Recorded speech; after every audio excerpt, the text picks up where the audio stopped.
সদুর না থাকাটা আমি মেনে নিতে পারিনি। সদু যে কি করে পুকুরে পড়ে গেল সেটাও তো জানি না। সদু সাঁতার জানতো না। সদু তো পুকুরে নামার মেয়ে নয়। আচ্ছা ডক্টর, আমাকে একটা কথা বলো তো, তুমি সেদিন কোথায় ছিলে, কি করছিলে? কোথায় ছিলাম? হ্যাঁ ডক্টর, আমাকে সবটা বলো, এটা জানা দরকার। এর উপরে অনেক কিছু নির্ভর করছে।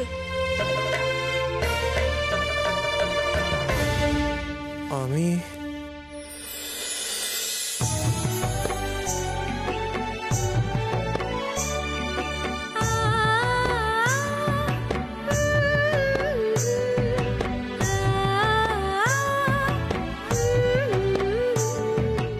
সদুর জন্য আমার পড়াশোনায় মন বসেছিল। গ্রামের মাস্টার মশাই শহরের এক কলেজে পড়ার ব্যবস্থা করে দেয় আমার। তোকে আমি কলকাতার কলেজে ভর্তি করে দিতে চাই।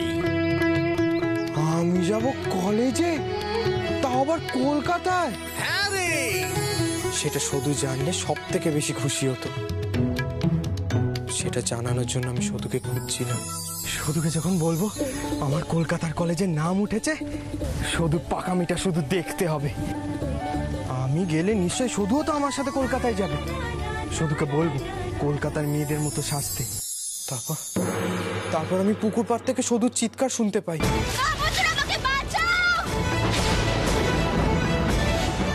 তারপর সব শেষ।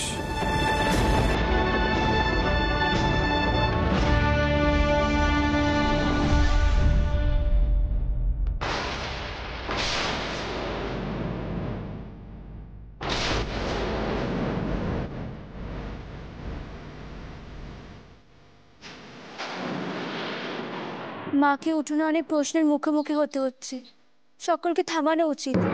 আমাদের যাওয়া দরকার ডক্টর।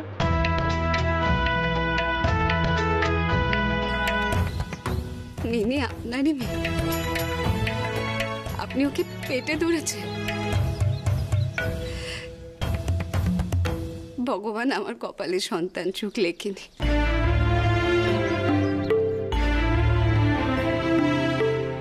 আমার কি সাধ্য ওকে আপনার থেকে কেড়ে নেওয়া।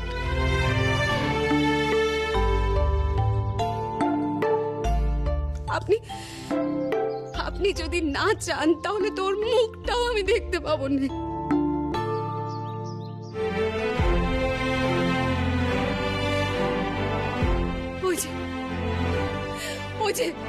ওই যে দেখুন দেখুন আমার মেয়ে।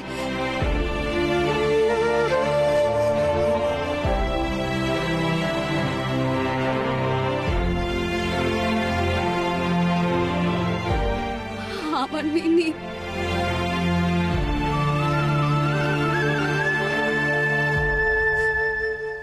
আমার মিনির ছবি।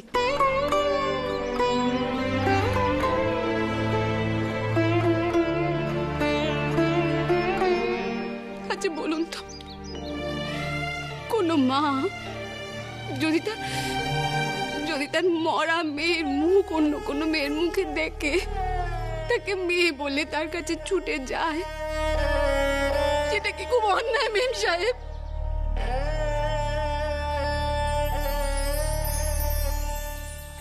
বলুন না, আপনারা সবাই বলুন।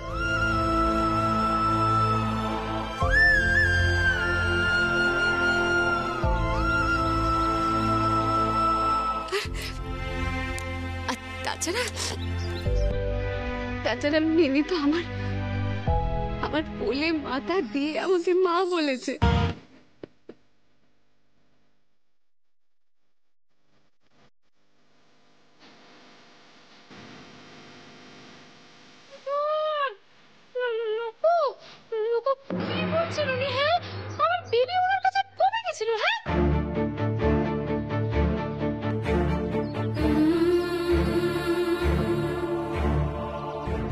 আপনাকে একখানা কথা কই, দেখুন আপনাদের শহরে কি হয় আমার জানা নেই, আর আমি জানতে চাইও না, কিন্তু আমাদের এই গায়ে এসব হয়েই থাকে।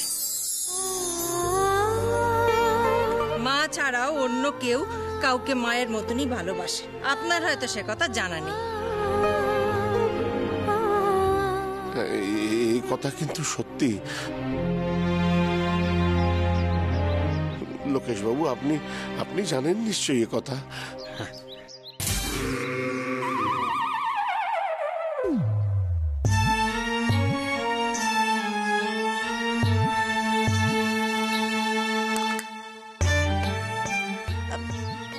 বদিগো, আমি একটা কথা বলি। কথাটা তুমি একদম ঠিক বলেছো, তবে সে ভালোবাসা কিন্তু আমাদের মেজদিকর ভালোবাসার মতো নয়, তাই না বদিগো? মরে আমাকে ঠোকা দিয়ে কথা হচ্ছে কেন? আমাকে ঠোকা দিয়ে কথা হচ্ছে কেন?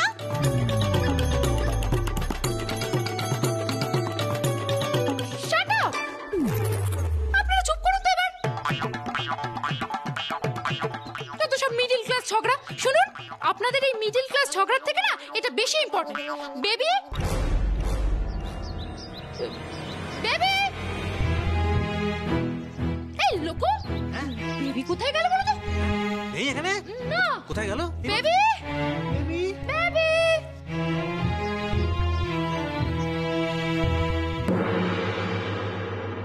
এই তো বেবি এসে গেছে, বেবি এসে গেছে।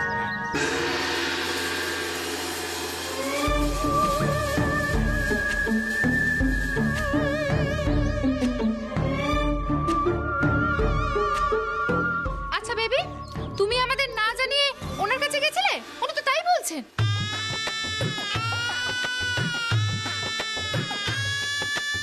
আচ্ছা লুকু, ওনার সাথে ওর পরিচয় হলো কি করে বলো তো? এই যে বেবি, উনি তো এখানে দাঁড়িয়ে কত ইমোশনাল কথা বলছেন, উনি তোমাকে ওনার মেয়ে বলছেন, আর তুমি কোনো টক করছো না? না মানে ও মাই গড!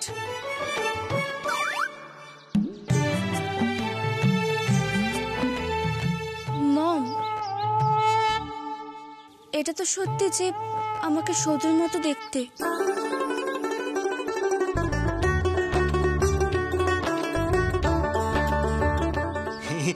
না মানে কি বলতো মা, উনি তোকে ওনার মেয়ে বলছেন তো, তো এটাতে তো তোর মম কষ্ট পাচ্ছে, তাই না? বাবা, আমি জানি আমি মিনি, আমি পর্দার অভিনেত্রী, আমি সকলকে এন্টারটেইন করি,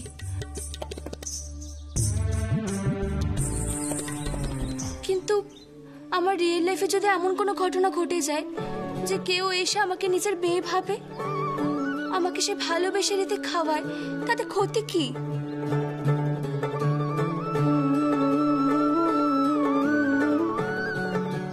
তাতে তো আমার স্টারডমও কমবে না। ঠিক ঠিক মানে না বলে কেন তুমি? হ্যাঁ, ও স্টার্টআপের কি বোঝে? হ্যাঁ মিনি, এই খবর যদি লোকে জানতে পারে তাহলে কি হবে বলো তো? আমাদের সবাই মিডল ক্লাস ভাববে। না না না না, আমি এসব হতে দেব না।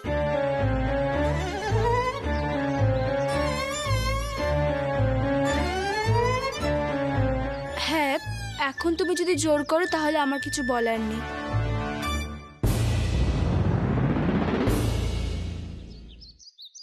আমি তো শুধু একটু ওকে মেয়ের মতো ভালোবেসেছি গো।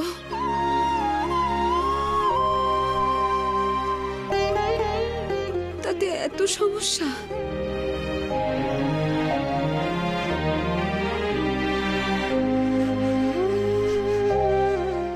মহাখুড়ি, তুমি শান্ত হও। গণেশ, চেয়ার নিয়ে আয়। মনসা, একটু জল নিয়ে আসো। ওসব চাইনি গো। আমাকে আমাকে শুধু এটা বলো, আমি যে মিনির জন্য এটা রেঁধে এনেছি, এটা দিয়ে যাব না?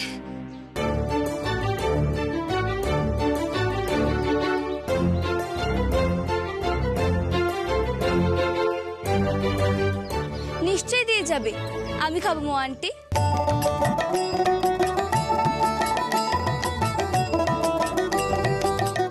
মম, তুমি প্লিজ রাগ করো না। তুমি প্রমিস করো উনি আমার জন্য কিছু করবেন মনে হলে যেন করেন, তাতে ওনার মন ভালো থাকবে।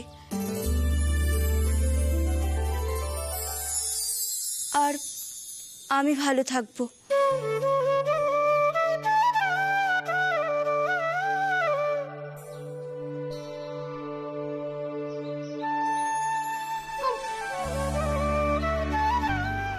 ওকে ওকে বেবি, কিন্তু আমার একটা কন্ডিশন আছে।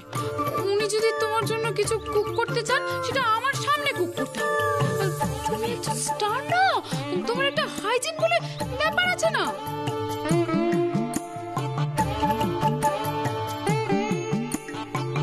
রাজি হয়ে যা। বেশ মো আন্টি, এতে তোমার কোনো আপত্তি নেই তো? দাও দেখি আমার জন্য কি এনেছে, দাও।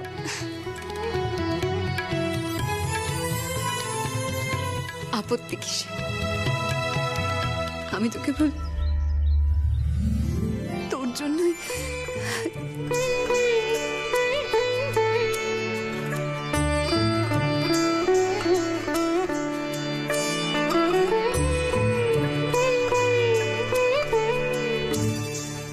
শোনো, আমি যদি সবটা সবার সামনে স্বীকার করে নিই, তাহলে কিন্তু তোমাকে এখানে আর আসতে দেবে না, কিংবা মম আমাকে এখান থেকে নিয়ে চলে যেত।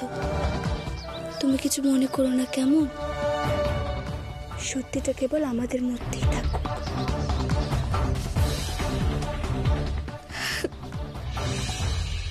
Middle class.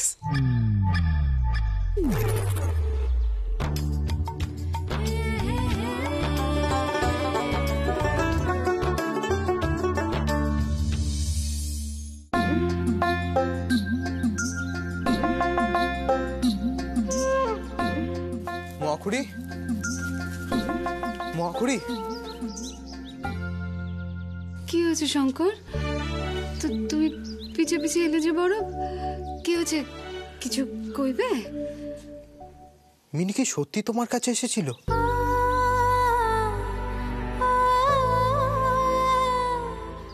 মিনি তোমার কাছে এসে তোমায় কি বলেছে? আমার জানাটা খুব দরকার। আমি ডাক্তার হিসেবে পুনর্জন্মটা মেনে নিতে পারছি না, কিন্তু চোখের সামনে যা ঘটছে সেটাকে তো অস্বীকারও করতে পারছি না। মহাপুরি, তার আগে বলো তো, শুধু যেদিন আমাদের ছেড়ে চলে যায় সেদিন তোমার বাড়িতে কি ঘটেছিল?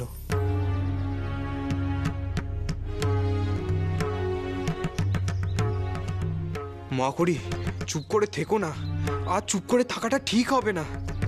তুমি দেখলে না আমাদের সংসারে কি অশান্তিটাই না হচ্ছে। দোহাই তোমার, কি হয়েছিল সেদিন তোমার বাড়িতে?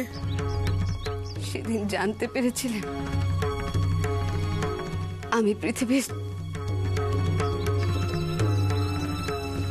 আমি পৃথিবীর সবচেয়ে সুখী মানুষ।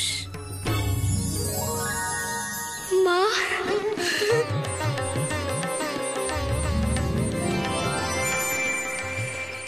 যে বহু বছর বাদে আবার তার হারানো মেয়েকে খুঁজে পেয়েছে।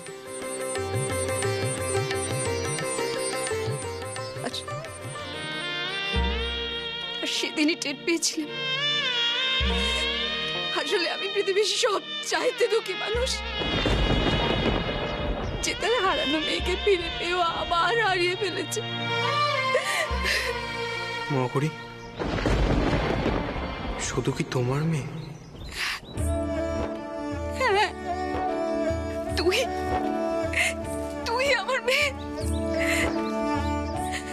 শুধু আমার মেয়ে। প্রমাণ কি?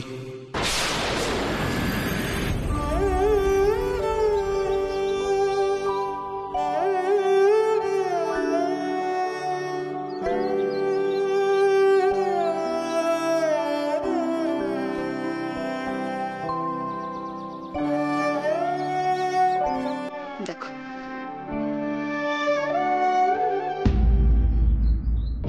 তাকিয়ে দেখো, এই তাবিজ দুটো দেখো, দেখো ভালো করে দেখো।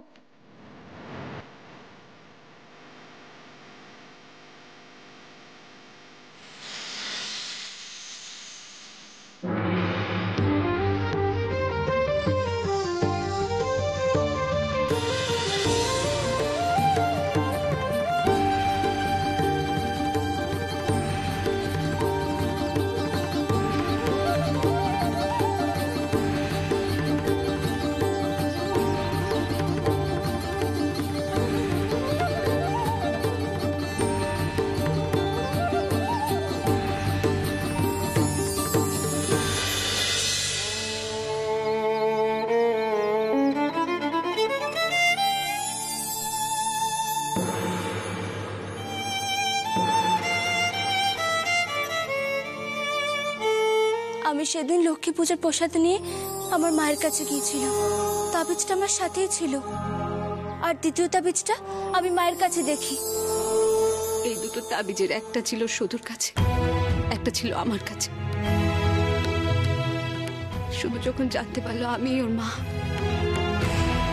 ও সবার আগে তোমাকে জানাতে চেয়েছিল শঙ্কর। যাই, মা পুত্রকে খবরখানি দিতে চাই। আমি আমার মাকে খুঁজে পেয়েছি। তাই জন্য ছুটতে ছুটতে বেরিয়ে গেল।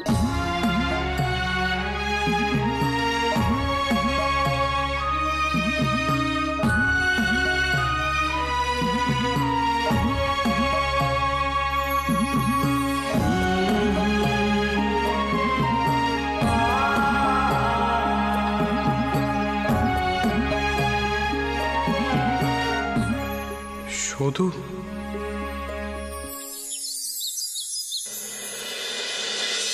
ও মাই গড, উফ কি মিডল ক্লাস হেডেক। নায়িকার মা, বলছি আপনার এই মাথার যন্ত্রণা কমেছে? হ্যাঁ একটু কমেছে। ওই আপনাদের ফাদার ইন ল মানে শ্বশুর মশাই যে ওষুধটা দিয়েছিলেন না, ওটাতে একটু কাজ করেছে। জানেন তো দিদি, আপনি একেবারে ঠিক কথা বলেছেন। আমার শ্বশুর মশাইয়ের ওষুধ খুব ভালো কাজ করে। ওই আমার পাতের ব্যথাটা সারে নেই যা, তবে তার বাইরে যে কোনো অসুখে না আমার শ্বশুর মশাইয়ের ওষুধ খেলে একেবারে কমে যায়। বলছি দিদি, বলছিলাম কি, আপনার ওই মাথার যন্ত্রণা যখন কমে গেছে, তাহলে এবার হাত মুখ ধুয়ে এই কাপড়টা পরে নিন। নিন নিন। ও মাই গড, হোয়াট ইজ দিস? মা, মতে এই নায়িকার মা নিশ্চয় কোনো একটা নতুন গাল পাচ্ছে আমাদের, বুঝেছ? মাই গড, গাল হতে যাবে কেন?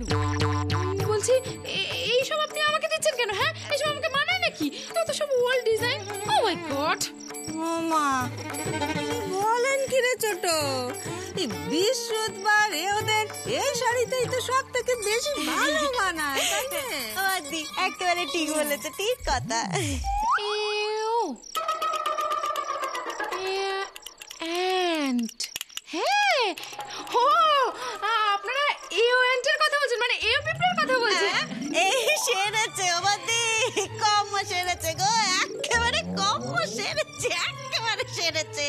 ও দিদি, এও আসলে সধবা, মানে আমি বলতে চাইছি ওই বিয়ের পর স্বামী মরার আগে। কি হলো? বৃহস্পতিবার বা সন্ধ্যাবেলাতে স্বামী মরার কথা বলছিস? লক্ষ্মী চরণ, আমি আপনাকে বুঝিয়ে বলছি, শুনুন। এই গনসার বউ, বাড়ির নতুন বউ তো, বিয়ে হয়ে আসার পরে এই প্রথমবার বৃহস্পতিবার দিন লক্ষ্মী পুজো করছে, খুব ধুমধাম করে করছে। ওই লক্ষ্মী পুজোর দিন ওদের মানে যারা সদবা বিয়ে হয়ে গেছে তাদের এই লালটা শাড়ি আর আলতা পরতে হয়। এই দেখো, আপনি তো আমার আলতা পরতে জানেন নে, কোনো চিন্তা নেই নায়িকার মা, আমি আছি তো। যতই আমার পাতের ব্যথা হোক, আমি নিজে হাতে আপনাকে সুন্দর করে আলতা পরিয়ে দেব। না না না না না না না, আমি সব আলতা ফালতা পরতে পারবো না। না না না, মিডল ক্লাস। মম,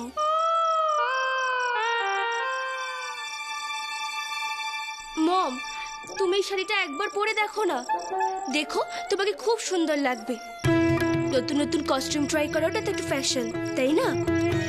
তাছাড়া দিদিরও খুব ভালো লাগবে, কারণ এই ফ্যামিলিটা তো আমাদের পর নয়, এরা তো আমাদের আত্মীয়।